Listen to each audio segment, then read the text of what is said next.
morning, students. Let us begin second chapter of first PUC Sociology. Basic concept. ಮೂಲಭೂತ ಪರಿಕಲ್ಪನೆಗಳು ಎಂಬ ಎರಡನೇ ಅಧ್ಯಾಯವನ್ನು ನೋಡೋಣ. First PUC Sociology chapter 2 Basic concept. ಮೂಲಭೂತ ಪರಿಕಲ್ಪನೆಗಳು. Every science has its own basic concept. These have precise, special meaning. One can communicate knowledge with more effectively with the help of these concepts. Every science has its own basic concept. ಅಂದ್ರೆ ಎಲ್ಲಾ ವಿಜ್ಞಾನಗಳು ಕೂಡ ಅದರದ್ದೇ ಆದಂತಹ ಮೂಲಭೂತ ಪರಿಕಲ್ಪನೆಗಳನ್ನು ಹೊಂದಿವೆ ಅಂತ ಹೇಳ್ಬೋದು. And this concept have precise, special meaning also. ವಿಶೇಷವಾದ ಅರ್ಥವನ್ನು ನೀಡುತ್ತದೆ. One can communicate knowledge with more effectively with the help of these basic concept. What is basic concept? Meaning of basic concept. ಅರ್ಥ ಏನು? ಮೂಲಭೂತ ಪರಿಕಲ್ಪನೆ ಅರ್ಥ ಏನು ಅಂತ ಹೇಳಿದ್ರೆ, meaning basic concept means a word or set of words that express a general idea concerning the nature of something or the relations between things. What is basic concept? It is a word or set of words. Basic concept is a word or set of words that express a general idea concerning the nature of something or the relations between things. ಏನು ಮೂಲಭೂತ ಪರಿಕಲ್ಪನೆ ಅಂತ ಹೇಳಿದ್ರೆ, ಯಾವುದಾದರೂ ಒಂದು ವಸ್ತುವಿನ ಸ್ವರೂಪ ಅಥವಾ ವಸ್ತುಗಳ ನಡುವಿನ ಸಂಬಂಧದ ಕುರಿತಾಗಿರುವಂತಹ ಸಾಮಾನ್ಯ ಸಂಬಂಧಗಳ ಕುರಿತಾಗಿರುವಂತಹ ಸಾಮಾನ್ಯ ಅಭಿಪ್ರಾಯವನ್ನು ವ್ಯಕ್ತಪಡಿಸುವ ಪದ ಅಥವಾ ಪದ ಸಮುಚ್ಚಯವನ್ನು ಮೂಲಭೂತ ಪರಿಕಲ್ಪನೆ ಎಂದು ಕರೆಯಬಹುದು. This is meaning of basic concept and definition of basic concept. According to Carlinger, concept is a term that expresses an abstraction formed by the generalization from particulars. Carlinger says that concept is a term that expresses an abstraction formed by the generalization from the particulars. He says that concept is a term that expresses an abstraction formed by the generalization of particulars. Generalization from particulars. ಕರ್ಲಿಂಗರ್ ಅವರ ಪ್ರಕಾರ ಪರಿಕಲ್ಪನೆ ಅಂತ ಹೇಳಿದ್ರೆ ಏನು? ಯಾವುದಾದರೂ ಒಂದು ವಿಷಯವನ್ನು ಸಾಮಾನ್ಯೀಕರಣ ಮಾಡಿದ ನಂತರ ಬಳಸುವ ಅಥವಾ ಅದನ್ನು ವ್ಯಕ್ತಪಡಿಸುವ ಪದ ಅಂತ ಹೇಳ್ತಾರೆ. ಕರ್ಲಿಂಗರ್ ಅವರು ಪರಿಕಲ್ಪನೆ ಅಂತ ಹೇಳಿದ್ರೆ ಏನು ಹೇಳ್ತಾರೆ? ಯಾವುದಾದರೂ ಒಂದು ವಸ್ತುವಿನ ವಿಷಯವನ್ನು ಸಾಮಾನ್ಯೀಕರಣ ಮಾಡಿದ ನಂತರ ಬಳಸುವ ಪದ ಅಥವಾ ಪದ ಸಮುಚ್ಚಯವನ್ನು ಅಥವಾ ಅದನ್ನು ವ್ಯಕ್ತಪಡಿಸುವುದನ್ನು ಏನು ಅಂತ ಹೇಳ್ತಾರೆ ಅವರು? ಪರಿಕಲ್ಪನೆ ಎಂಬುದಾಗಿ ಕರ್ಲಿಂಗರ್ ಅವರು ಹೇಳ್ತಾರೆ. And in the absence of conceptual knowledge, it becomes difficult to study any science or discipline.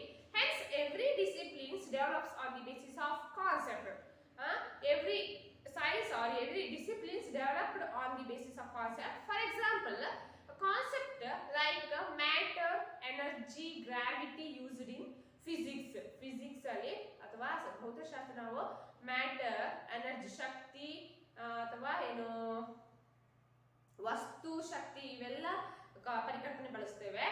And in the same way, chemistry used a concept like elements, compounds and mixtures. And also in economics, we use the basic concepts like demand, supply, distribution, consumption and exchange. Similarly, in sociology also, the subject of sociology also, we use the basic concept, and we use it in 8 basic concepts like society, community, institutions, association, social groups, social control, culture and socialization. These 8 basic concepts are found in sociology or sociology using these 8 basic concepts. ಸಮಾಜಶಾಸ್ತ್ರ ಎಂಬ ವಿಷಯ ಕೂಡ ಹೇಗೆ ಭೌತಶಾಸ್ತ್ರದಲ್ಲಿ ಅಥವಾ ಅರ್ಥಶಾಸ್ತ್ರದಲ್ಲಿ ಅಥವಾ ರಸಾಯನಶಾಸ್ತ್ರದಲ್ಲಿ ನಾವು ಕೆಲವೊಂದು ಪರಿಕಲ್ಪನೆ ನೋಡ್ತೇವೋ, ಅದೇ ರೀತಿ ಸಮಾಜಶಾಸ್ತ್ರವು ಕೂಡ ಕೆಲವೊಂದು ಮೂಲಭೂತ ಪರಿಕಲ್ಪನೆಗಳು ಒಳಗೊಂಡಿದೆ. ಅದೆಂದರೆ ಸೊಸೈಟಿ ಸಮಾಜ, ಕಮ್ಯುನಿಟಿ ಸಮುದಾಯ, ಇನ್ಸ್ಟಿಟ್ಯೂಷನ್ ಸಂಸ್ಥೆ ಅಂತ ಹೇಳುವಂಥದ್ದು, ಅಸೋಸಿಯೇಷನ್ ಸಂಘ, ಸೋಷಿಯಲ್ ಗ್ರೂಪ್ ಸಾಮಾಜಿಕ ಸಮೂಹಗಳು, ಸೋಷಿಯಲ್ ಕಂಟ್ರೋಲ್ ಸಾಮಾಜಿಕ ನಿಯಂತ್ರಣ, ಕಲ್ಚರ್ ಸಂಸ್ಕೃತಿ, ಆಮೇಲೆ ಸೋಷಲೈಸೇಷನ್ ಶಿಕ್ಷಣ ಎನ್ನುವಂತಹ ಮೂಲಭೂತ ಪರಿಕಲ್ಪನೆಗಳು. A brief explanation of these basic concepts are given here. We see one by one. Let us explain first basic concept, that is society. ಸಮಾಜ ಎಂಬ ಮೂಲಭೂತ ಪರಿಕಲ್ಪನೆಯ ಬಗ್ಗೆ ನೋಡೋಣ. Society. The term society is the most fundamental concept in sociology, and human life and society are as like two faces of same coin. ಸಮಾಜ ಮತ್ತು ಮಾನವ ಅಂತ ಹೇಳುವಂಥದ್ದು ಅಥವಾ ಸಮಾಜ ಮತ್ತು ವ್ಯಕ್ತಿ ಅಂತ ಹೇಳುವಂಥದ್ದು ಒಂದೇ ನಾಣ್ಯದ ಎರಡು ಮುಖಗಳಿದ್ದಂತೆ. Same two faces of same coin. Human life and society is considered as the two faces of same coin. Man can't live alone, he lives with the group. Society has all-round development of personality. Hence, Aristotle says that man is a social animal. Aristotle ಏನ್ ಹೇಳ್ತಾರೆ, ಮಾನವ ಒಬ್ಬ ಮಾನವ ಸಮಾಜ ಜೀವಿ ಅಂತೇಳಿ ಹೇಳ್ತಾರೆ Aristotle. ಮತ್ತು ಹ್ಯೂಮನ್ ಲೈಫ್ ಮಾನವ ಸಮಾಜ ಮತ್ತು ಮಾನವ ಅಂತ ಹೇಳುವುದು ಎರಡು ಮುಖಗಳಿದ್ದಂತೆ, ಒಂದೇ ನಾಣ್ಯದ ಎರಡು ಮುಖಗಳು. ಸಮಾಜ ಇಲ್ಲದೆ ಮಾನವ ಬದುಕಲಾರ. ಸಮಾಜ ಅಂತಾನೆ ಅನ್ಸ್ಕೊಳ್ಬೇಕು ಅಂತಿದ್ರೆ ಜನರು ಬೇಕೇ ಬೇಕು. ಜನರಿದ್ದಲ್ಲಿ ಸಮಾಜ ಇದ್ದೇ ಇರ್ತದೆ ಅಂತ ಹೇಳ್ಬೋದು. ಅಂಡ್ ಮೀನಿಂಗ್ ಆಫ್ ಸೊಸೈಟಿ ಏನು, ಸಮಾಜದ ಅರ್ಥ ಏನು ಸಮಾಜ ಅಂತ ಹೇಳಿದ್ರೆ, meaning of society. Society is derived from Latin word socius. Society is derived from Latin word, that is socius. Socius means companionship or friendship. ಸಮಾಜ ಅಂತ ಹೇಳುವಂಥದ್ದು, ಸಮಾಜ ಎಂಬ ಕನ್ನಡ ಪದವು ಇಂಗ್ಲಿಷ್ ಪದದ ತತ್ಸಮಾನವುಳ್ಳ ಸೊಸೈಟಿ ಎಂಬ ಪದದಿಂದ ಬಂದಿದೆ, ಅಥವಾ ಲ್ಯಾಟಿನ್ ಭಾಷೆಯ ಸೋಷಿಯಸ್ ಎಂಬ ಪದದಿಂದ ಬಂದಿದೆ. ಸೋಷಿಯಸ್ ಅಂತ ಹೇಳಿದ್ರೆ ಗೆಳೆತನ ಅಥವಾ ಒಡನಾಡಿತನ ಅಂತ ಹೇಳ್ಬೋದು, ಕಂಪೇನಿಯನ್ಶಿಪ್ ಆರ್ ಫ್ರೆಂಡ್ಶಿಪ್. ಒಟ್ಟಾಗಿ ಹೇಳುವುದಿದ್ರೆ ಸಮಾಜ ಅಂತ ಹೇಳಿದ್ರೆ ಒಡನಾಡಿಗಳ ಒಡನಾಟದಿಂದ ಒಟ್ಟುಗೂಡಿರುವಂತಹ ವ್ಯವಸ್ಥೆಯೇ ಸಮಾಜ. ಒಡನಾಡಿಗಳ ಒಡನಾಟದಿಂದ ಒಟ್ಟುಗೂಡಿರುವಂತಹ ವ್ಯವಸ್ಥೆ ಸಮಾಜ ಅಂತೇಳಿ ಹೇಳ್ಬೋದು. And definitions of society, various definitions ವ್ಯಾಖ್ಯೆಗಳು ಅಂತ ಹೇಳ್ಬೋದು. According to MacIver and Page, society is the web of social relationship. Mcivor and Page says that society is a web of social relationship. ಸಾಮಾಜಿಕ ಸಂಬಂಧಗಳ ಬಲೆ ಎಂಬುದಾಗಿ ಯಾರು ಹೇಳ್ತಾರೆ? Mcivor and Page. Society is a web of social relationship. And according to GDM Cole, society is a complex of organized association. GDM Cole says that society is a complex organized association. He says that complex organized association and institutions within the community. Associations and institutions within the community. GDM Cole ಅವರ ಪ್ರಕಾರ ಸಮಾಜ ಅಂತ ಹೇಳಿದ್ರೆ ಏನು? ಒಂದು ಸಮುದಾಯದೊಳಗಿನ ಸುಸಂಘಟಿತ ಸಂಸ್ಥೆಗಳು, social organised associations and institution. ಒಂದು ಸಮುದಾಯದೊಳಗಿನ ಸುಸಂಘಟಿತ ಸಂಸ್ಥೆಗಳು ಮತ್ತು ಸಂಘಗಳ ಸಂಕೀರ್ಣವಾದ ವ್ಯವಸ್ಥೆಯೇ ಸಮಾಜ ಅಂತ ಹೇಳ್ತಾರೆ. Both organised associations and institutions ಏನು, ಸಾಮಾಜಿಕ ಸಂಸ್ಥೆಗಳ ಮತ್ತು ಸುಸಂಘಟಿತವಾದ ಸಾಮಾಜಿಕ ಸಂಸ್ಥೆಗಳ ಮತ್ತು ಸಂಘಗಳ ಒಂದು ಸಂಕೀರ್ಣವಾದ ವ್ಯವಸ್ಥೆ ಅಂತ ಹೇಳ್ತಾರೆ GDM Cole. These are the meaning and definitions of society. Society is derived from Latin word, that is socius, which means companionship or friendship. And definitions of sociology are mentioned here. Mainly two definitions. You write any one definitions for your exam. It is very important. What is society? You write meaning of society and define society. Derive the word society. You derive the word society, that is Latin. Society is derived from Latin word socius, it means companionship or friendship. And define sociology ಅಂತ ಹೇಳಿದ್ರೆ ವ್ಯಾಖ್ಯೆಯನ್ನು ಬರೆಯಲಿಕ್ಕೆ ಹೇಳಿದ್ರೆ you write any one definitions, either Mcivor and Page definition or GDM calculus definition. It is a simple definition. It is a simple definition for you. So you write McIver and Page definition. According to McIver and Page, society is the web of social relationship. Okay, this is important for 2 marks and 1 marks question. ಇದು ಸಮಾಜ ಅಂತ ಹೇಳಿದ್ರೆ ಏನು ಅಂತ ಹೇಳಬಹುದು. And various characteristics of society. Let us discuss one by one. ಸಮಾಜದ ಲಕ್ಷಣಗಳು ಏನು ಅಂತ ಹೇಳುವಂಥದ್ದು, ಸಮಾಜದ ಕೆಲವೊಂದು ಲಕ್ಷಣಗಳು ಅಥವಾ ಗುಣಲಕ್ಷಣಗಳು ಯಾವುದು ಅಂತ ಹೇಳುವಂಥದ್ದು. First one, society the group of group. ಸಮಾಜವು ಸಮೂಹಗಳ ಸಮೂಹ ಅಂತ ಹೇಳುವಂಥ ಲಕ್ಷಣ. It is one important characteristics of society the group of group. People collect together to form group. Such groups combine together to give rise to society. ಹಲವಾರು ಸಮೂಹಗಳು ಸೇರಿ ಸಮಾಜ ಆಗ್ತವೆ, ಹಲವಾರು ಜನರು ಸೇರಿ ಸಮೂಹ ಆಗ್ತದೆ. ಆ ಎಲ್ಲಾ ಸಮೂಹಗಳು ಒಟ್ಟು ಸೇರಿದಾಗ ಒಂದು ಸಮಾಜ ನಿರ್ಮಾಣ ಆಗ್ತದೆ. ಹಲವಾರು ಜನರು ಸೇರಿ ಒಂದು ಸಮೂಹ ಆಗ್ತದೆ. It forms a group and such groups combine together. ಹಲವಾರು ಸಮೂಹಗಳು ಒಟ್ಟು ಸೇರಿದಾಗ ಒಂದು ಸಮಾಜ ಆಗ್ತದೆ. It gives rise to society. Every society has family, neighbor, village, city, political parties and religious groups etc.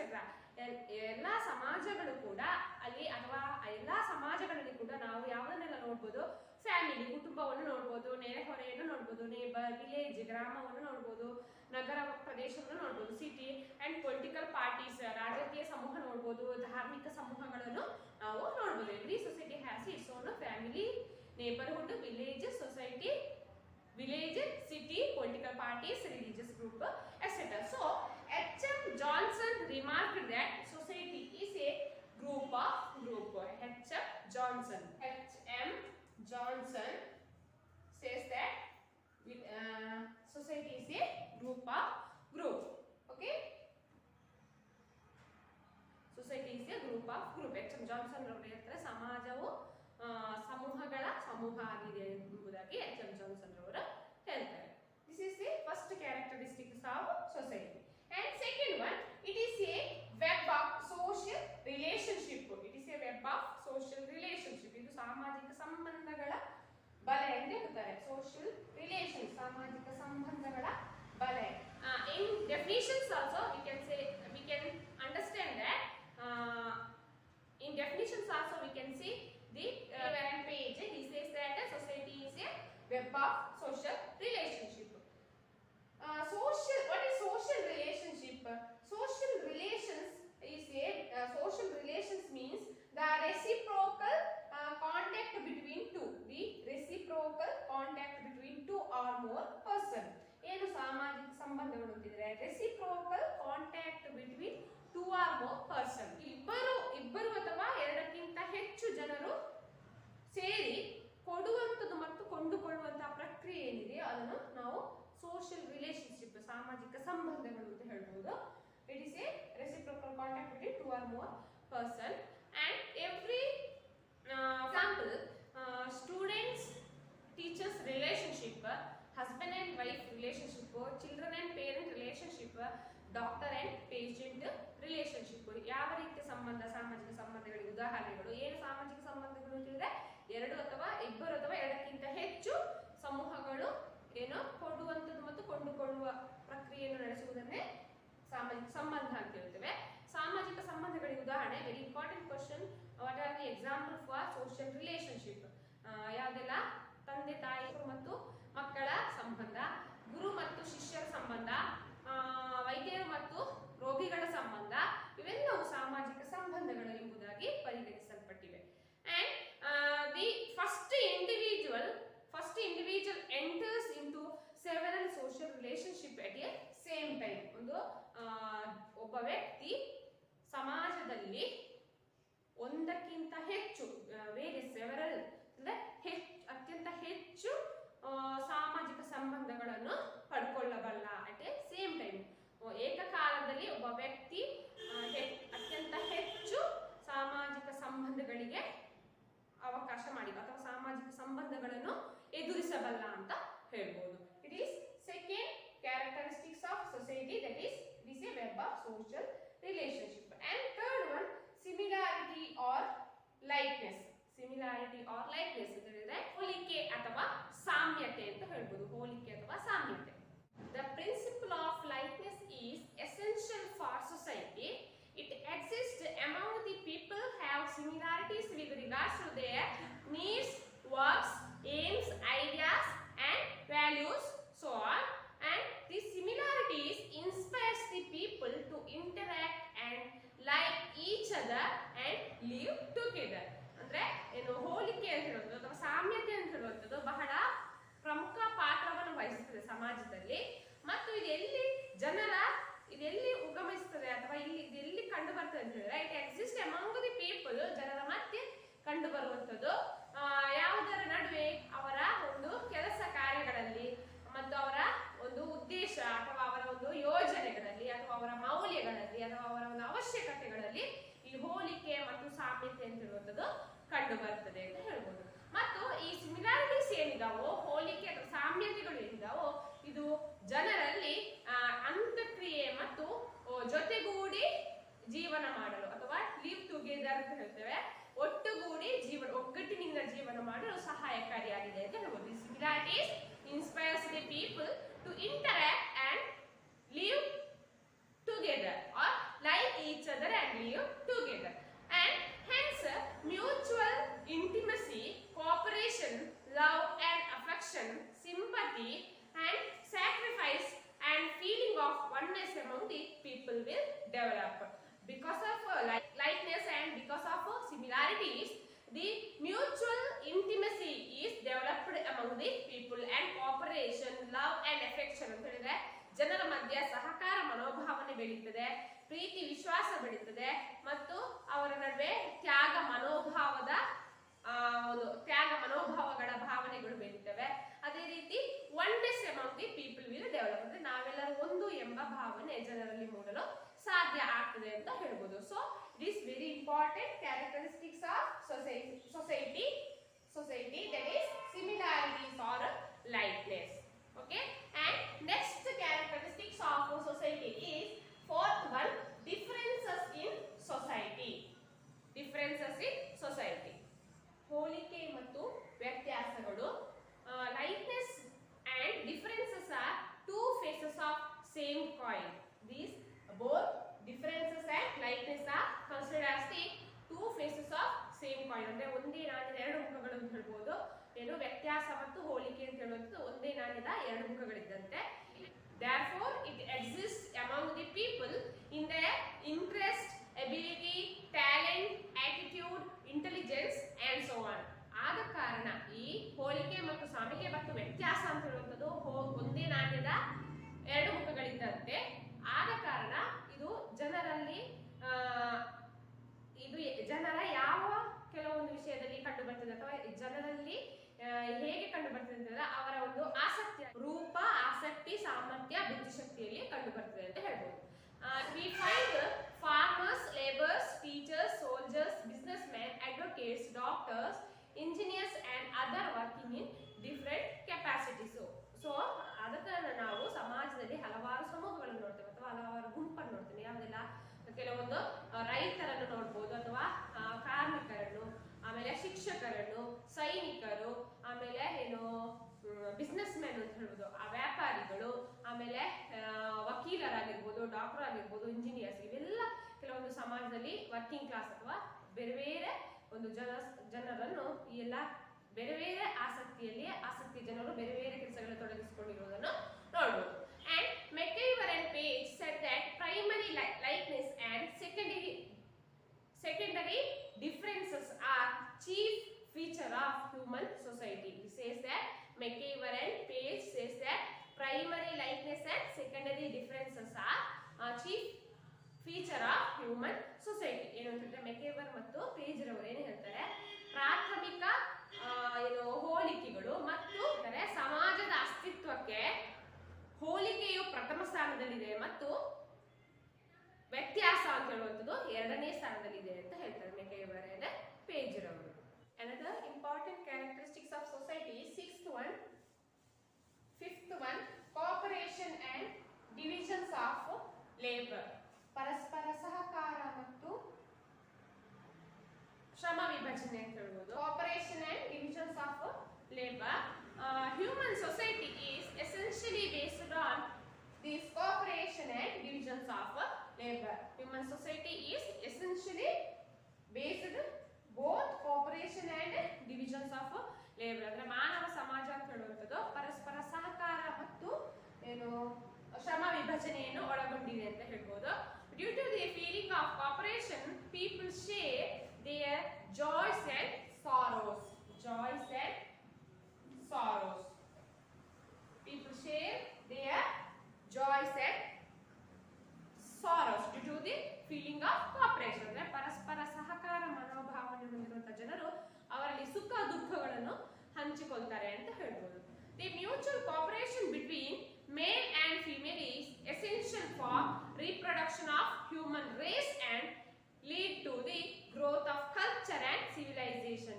Mutual cooperation is cooperation among the people or between the male and female is essential for the reproduction of human race and it led to the growth of culture and civilization.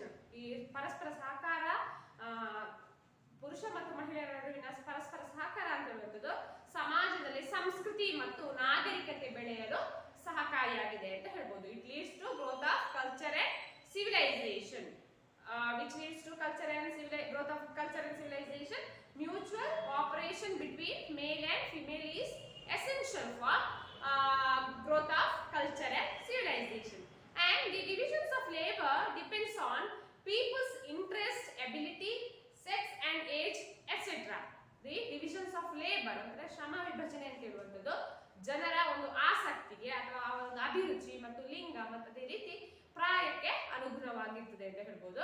Due to divisions of labor in various fields, tasks are performed more efficiently. ಶ್ರಮ ವಿಭಜನೆ ಅಂತ ಹೇಳುವಂಥದ್ದು ಹಲವಾರು ಭಾಗಗಳು ಅಥವಾ ಹಲವಾರು ಕಡೆ ಅಥವಾ ವಿವಿಧ ಕಡೆ ವೇರಿಯಸ್ ಫೀಲ್ಡ್ ಟಾಸ್ಕ್ ಪರ್ಫಾರ್ಮ್ಡ್ ಪ್ರತಿಯೊಂದು ಕ್ಷೇತ್ರದಲ್ಲಿ ಕೂಡ ಶ್ರಮ ವಿಭಜನೆ ಅಂತ ಇರುವಂಥದ್ದು ಇದೆ. ಇದರಿಂದಾಗಿ ಕೆಲಸ ಕಾರ್ಯಗಳು ಬಹಳ ಸರಾಗವಾಗಿ ಜರುಗುತ್ತವೆ ಅಂತ ಹೇಳ್ಬೋದು. Due to the divisions of labour in various field task are performed more efficiently. ಬಹಳ ಸರಾಗವಾಗಿ ಜರುಗುತ್ತದೆ. ಸಮಾಜದಲ್ಲಿ ಶ್ರಮ ವಿಭಜನೆ ಅಂತ ಇರುವುದರಿಂದ ಕೆಲಸ ಕಾರ್ಯಗಳು ಬಹಳ ವೇಗವಾಗಿ ಸರಾಗವಾಗಿ ಜರುಗುತ್ತದೆ ಅಂತ ಹೇಳ್ಬೋದು. It is also another one of the important feature or characteristics of society. It is cooperation and divisions of labor. And sixth one, interdependence. ಪರಸ್ಪರ ಅವಲಂಬನೆ ಅಂತ ಹೇಳುವಂಥದ್ದು.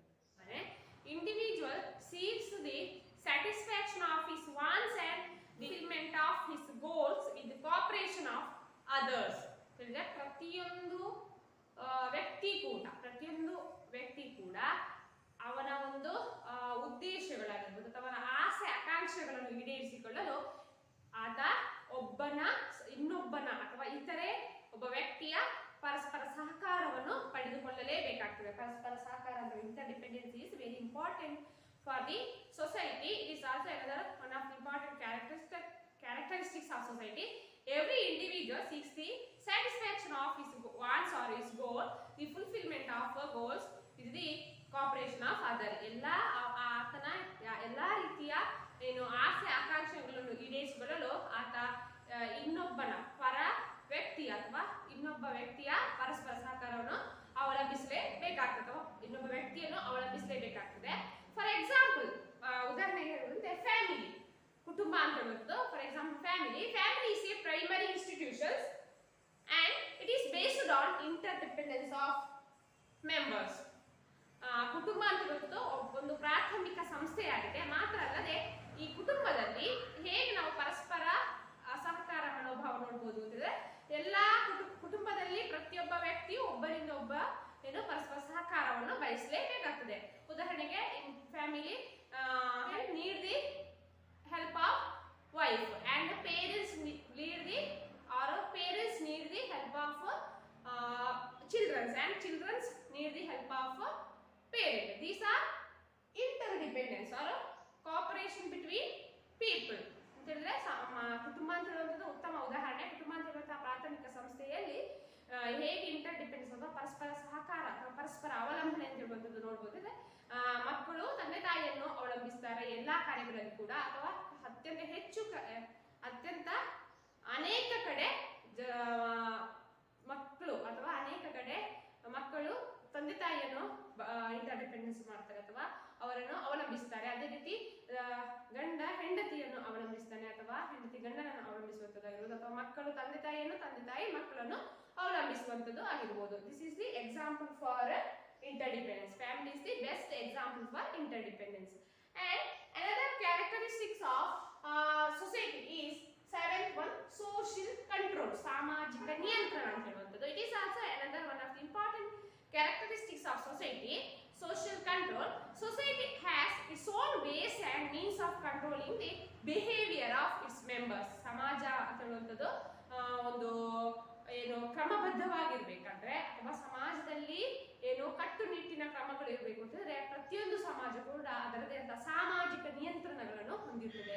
ಅಂದ್ರೆ ಕಂಟ್ರೋಲಿಂಗ್ ದಿ ಸಾಮಾಜಿಕ ನಿಯಂತ್ರಣ ಅಂತ ಹೇಳುವಂಥದ್ದು ಏನೂ ಅಲ್ಲ, ಯಾವುದು controlling the behaviour of its members. ಸಮಾಜದಲ್ಲಿರುವಂತಹ ಜನರ ವರ್ತನೆಗಳನ್ನು ನಿಯಂತ್ರಿಸುವಂಥದ್ದು ಅದೇ ಸಾಮಾಜಿಕ ನಿಯಂತ್ರಣ.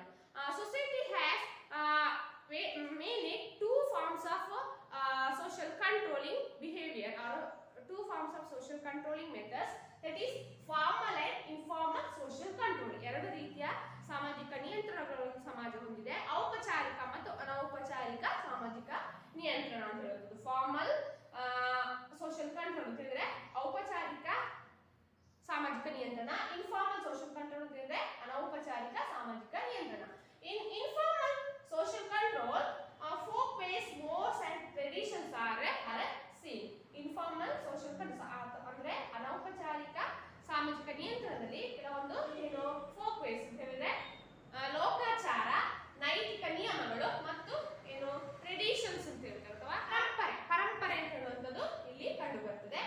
And in formal social control we see law, legislations, policies, code, etc. Formal social controls. Example for formal social controls are laws, the ಕಾನೂನು, legislation, ಸಂವಿಧಾನ, police ಮತ್ತು ಕೋಡ್. ಇವೆಲ್ಲ ಔಪಚಾರಿಕ ಸಾಮಾಜಿಕ ನಿಯಂತ್ರಣಕ್ಕೆ ಉದಾಹರಣೆ. Very important.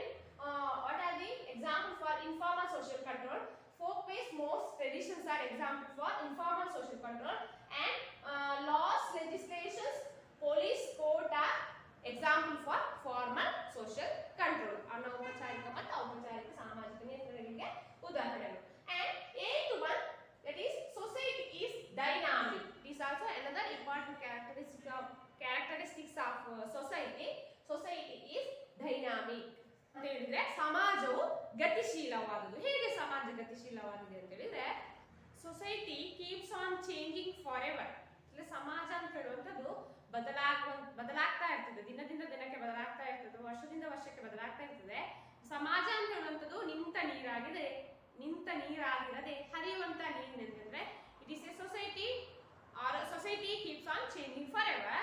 No society can ever remain constant for a long period. ಅಂದ್ರೆ ಸಮಾಜವು ಬದಲಾಗದೆ ದೀರ್ಘಕಾಲದವರೆಗೆ ಉಳಿಯಲು ಅಸಾಧ್ಯ ಅಂತ ಹೇಳ್ಬೋದು. No society can ever remain constant for a long period, and changes may take place slow or suddenly at a rapid pace. ತಿಳಿದ್ರೆ ಸಮಾಜ ಅಂತ ಹೇಳುವಂಥದ್ದು ಬದಲಾವಣೆ ಆಗುವಂಥದ್ದು ಕೆಲವೊಮ್ಮೆ ವೇಗವಾಗಿ ಬದಲಾವಣೆ ಆಗ್ತದೆ, ಅದೇ ರೀತಿ ಕೆಲವೊಮ್ಮೆ ಅತ್ಯಂತ ನಿಧಾನವಾಗಿ ಬದಲಾವಣೆ ಆಗ್ತದೆ. ಬದಲಾವಣೆ ಅಂತ ಹೇಳುವಂಥದ್ದು ಏನು ನಿರ್ಧಾರವಾಗಿರ್ತದೆ, ಬದಲಾವಣೆ ಅಂತ ಹೇಳುವಂಥದ್ದು compulsory. Changing is compulsory, but it may changes slowly or at a rapid pace. ಬದಲಾವಣೆ ಅಂತ ಹೇಳುವಂಥದ್ದು ಏನು ಖಂಡಿತವಾಗಿಯೂ ಬದಲಾವಣೆ ಆಗೇ ಆಗ್ತದೆ, ಆದ್ರೆ ಬದಲಾವಣೆಯಲ್ಲಿ ಕೆಲವೊಮ್ಮೆ ವೇಗವಾಗಿ ಆಗ್ಬೋದು, ಕೆಲವೊಮ್ಮೆ ನಿಧಾನಗತಿಯಲ್ಲಿಯೂ ಆಗ್ಬೋದು. ಫಾರ್ ಎಕ್ಸಾಂಪಲ್ ರೂರಲ್ ಸೊಸೈಟಿ, ಗ್ರಾಮೀಣ ಸಮಾಜ ಅಂತ ಹೇಳುವಂಥದ್ದು. For example rural society. In rural society changes May occurs at a slower pace. ಗ್ರಾಮೀಣ ಸಮಾಜದಲ್ಲಿ ಬದಲಾವಣೆ ಅಂತ ಹೇಳುವುದು ಅತ್ಯಂತ ನಿಧಾನವಾಗಿ ನಡೀತದೆ. and whereas in urban society changes may occurs in rapidly. ಅಂತಂದ್ರೆ ಗ್ರಾಮೀಣ ಪ್ರದೇಶದಲ್ಲಿ ಬದಲಾವಣೆ ಅಂತ ಹೇಳುವಂಥದ್ದು, ಚೇಂಜಸ್ ಅಂತ ಹೇಳುವಂಥದ್ದು ಬಹಳ ನಿಧಾನಗತಿಯಲ್ಲಿ, ಆದ್ರೆ ನಗರ ಪ್ರದೇಶ ಪ್ರದೇಶದ ನಗರ ಸಮಾಜದಲ್ಲಿ ನಗರ ಪ್ರದೇಶದಲ್ಲಿ ಬದಲಾವಣೆ ಅಂತ ಹೇಳುವಂಥದ್ದು ಅತ್ಯಂತ ವೇಗವಾಗಿ ಜರುಗುತ್ತದೆ ಅಂತ ಹೇಳ್ಬೋದು. It is A example for society is dynamic, or example for change, how changes may takes place slowly or suddenly at a rapid pace. Is also another important characteristics of society. Okay, thank you. These all are the important characteristics of society. Very important question for 5 marks. What is society? Or define society and critically explain various characteristics of society, or critically explain various natures of society. In that you write